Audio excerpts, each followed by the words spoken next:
प्यारे बच्चों, स्वामी केशवानंद शिक्षण संस्थान की सीनियर उर्दू ऑनलाइन क्लास में आपका इस्तकबाल है।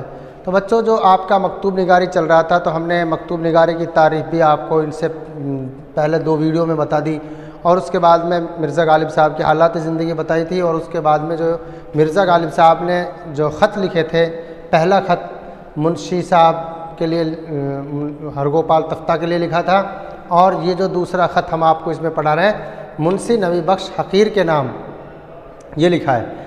अच्छा, तो मुंशी नबी बख्श साहब हकीर को गालिब साहब क्या लिखते हैं? भाई साहब का इनायत नामा पहुँचा, भाई साहब का इनायत यानी ख़त जब मेरे पास पहुँचा, आपका हाथ रस से कॉल आ जाना हमको मालूम हो गया था। हाथ रस से कॉल आ जाना यानी फ़ोन आ जाना हमको मालूम हो गया था। हमारा एक वाक़िया निगार उस ज़िले में रहता है, हक़ ताला शानू उसको जीता रखे। यानी हमारा एक दोस्त और आपके वहाँ रहता है, और हम दुआ करते हैं कि हमारा उस दोस्त को खुदा कैसा रखे, जीता रखे। अच्छा, अब अपने ख़त में आगे बता रहे हैं, गर्मी का हाल क्या पूछते हो? यानी जब हम यहाँ दिल्ली में रहते हैं, गालिब साहब कहाँ रहते हैं? दिल्ली में रहते हैं, तो यहाँ जो गर्मी पड़ रही है उसका हाल आप क्या पूछते हो? इस 60 बरस में ये लू और ये धूप और ये तपिश नहीं देखी। यानी 60 साल की उम्र हो गई, और वो क्या कहते हैं कि अब के साल जो गर्मी पड़ रही है, जो लुएँ चल रही हैं, जो धूप पड़ रही है, वो हमने अब से पहले कभी नहीं देखी। छठी 7वीं रमज़ान को मेह खूब बरसा। रमज़ान का महीना है, जैसे यही दिन होंगे बच्चों जैसे जो अब चल रहे हैं। बहुत अब तो अल्हम्दुलिल्लाह अभी आसानी हो गई है, अब से 3 साल पहले और जो रमज़ान आते थे वो तपिश में धूप में आते थे, तो वही मौसम था।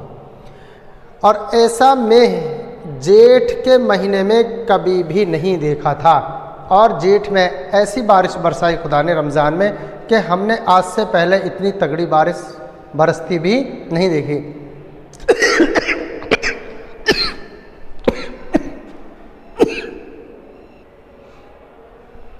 तो इतनी बारिश भी हमने नहीं देखी थी।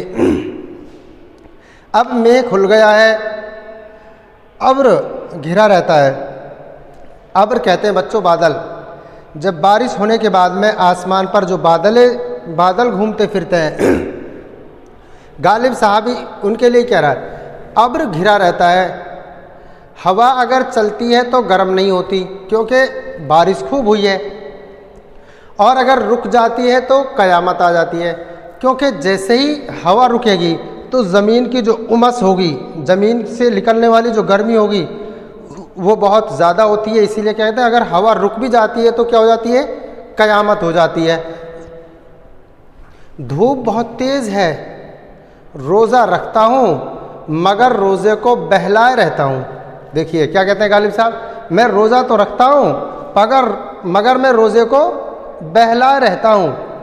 हाँ, अब रोज़े को बहलाता कैसे है? देखिए, आप मत सोच लेना ऐसे कि मौल साहब ने हमको एक वीडियो में पढ़ाया था रोज़ा बहला लिया जाता है। नहीं, ऐसा कुछ नहीं है। पर गालिब साहब अपनी आप बीती बता रहे हैं। वो कहते हैं कभी पानी पी लिया, कभी हुक्का पी लिया, कभी कोई टुकड़ा रोटी का खा लिया।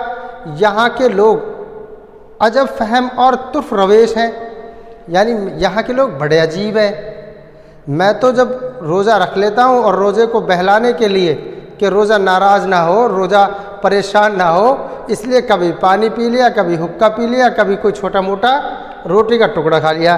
पर यहाँ के लोग अजीब फहम हैं, अजीब समझ रखने वाले, अजब फहमाने अजब समझ रखने वाले, और तुर्फा रवेश है, यानी इनका तरीका ही अलग है। मैं तो रोज़ा बहलाता रहता हूँ, और ये साहब फरमाते हैं, क्या फरमाते हैं वो?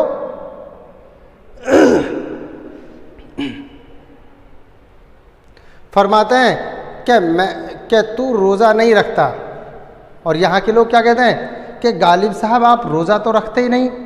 और गालिब साहब क्या कहते हैं, अरे मैं रोज़ा रखता हूँ पर मैं रोज़े को बहलाता रहता हूँ, कभी रोज़ा परेशान हो जाए इसलिए कभी पानी पी लिया, कभी छोटा मोटा रोटी का टुकड़ा खा लिया, कभी हुक्का पी लिया। ये नहीं समझते कि रोज़ा ना रखना और चीज़ है और रोज़ा बहलाना और बात है। गालिब साहब कह रहे हैं ये क्यों नहीं समझते, रोज़ा ना रखना तो एक अलग बात है और रोज़ा रख कर रोज़े को बहलाना ये अलग बात है।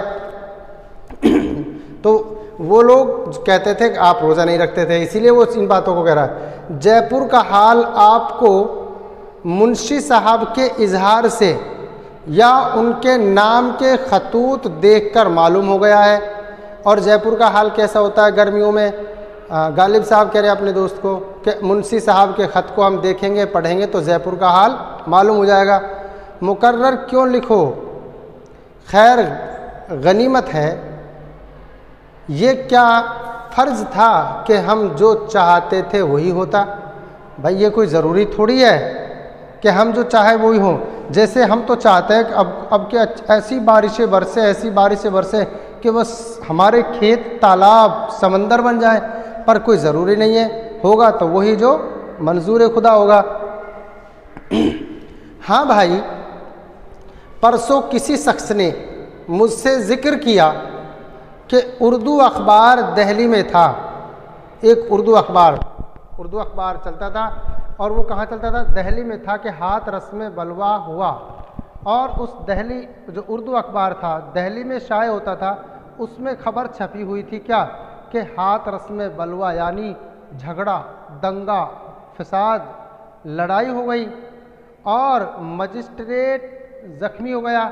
और जो हाथ रस का कौन था बच्चों, मजिस्ट्रेट, वो भी क्या हो गया था, जख्मी हो गया।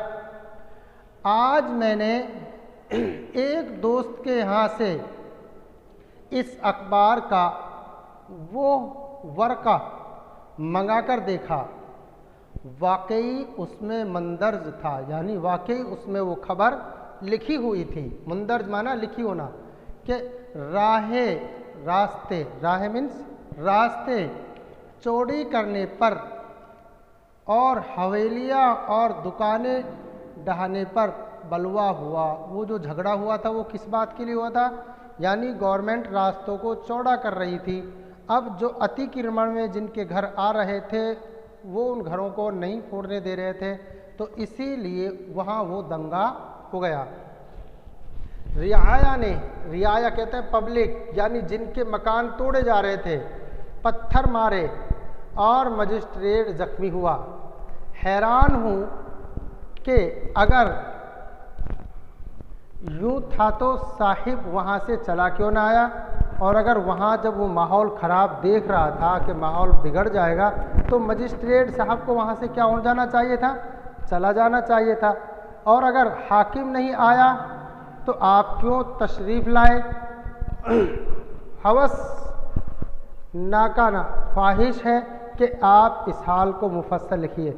और कहते हैं कि मैं चाहता हूँ कि हाथरस के इस माहौल, इस दंगे को, इस लड़ाई की बात को मुफस्सल यानी बड़े तफसील के साथ में आप मुझे बताइए कि और क्या क्या नुकसानात वहाँ हुए थे। तो बच्चों ये गालिब साहब का दूसरा ख़त था।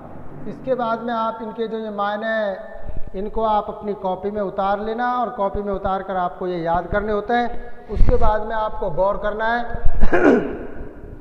गौर करने में हाथरस के फिसाद की खबर से गालिब को जो तशवीश हुई उसका इजहार उन्होंने इस खत में किया है। यानी गालिब को बड़ी फ़िक्र हुई थी कि वहाँ तो बहुत बुरा हो गया, दंगा नहीं होना चाहिए था। ये फिसाद, वो लड़ाई जो हुई थी रास्तों को चौड़ा करने और हवेलियों को ढहाने के सबब रोनमा हुआ, यानी वो लड़ाई इस वजह से हुई थी।